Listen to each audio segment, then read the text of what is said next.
নমস্কার বন্ধুরা, আপনারা সবাই কেমন আছেন? নিশ্চয়ই ভালো আছেন। আমিও ভীষণ ভালো আছি। আজকে আকাশের পরিস্থিতি খুব একটা ভালো নেই, চারিদিকে মেঘ করে আছে। কিছুক্ষণের মধ্যেই হয়তো বৃষ্টি নামবে।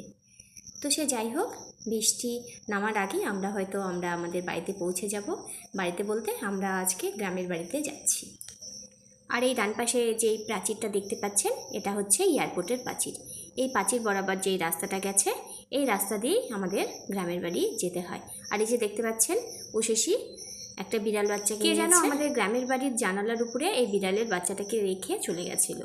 তো উষসী এই বাচ্চাটাকে নিয়ে এসছে, এখন এটাই ওর সঙ্গী হয়েছে। ওকেও আমরা সঙ্গে করে নিয়ে আমাদের সঙ্গে যাচ্ছি। এই এয়ারপোর্টের রাস্তাটা বিকেলের দিকে ঘুরতে ভীষণ ভালো লাগে। আপাতত এই প্রাচীরটাই শুধু দিয়ে রেখেছে। আর হেলি পয়েন্ট আছে প্রাচীরের ভেতরে, ওখানে পুরো ঘাস, মানে ঘাসে ছেয়ে গেছে। ওখানে আর দেখার মতো কিছু নেই। এই যে দেখতে পাচ্ছেন, পুরোটাই প্রাচীর, ঠিক আছে।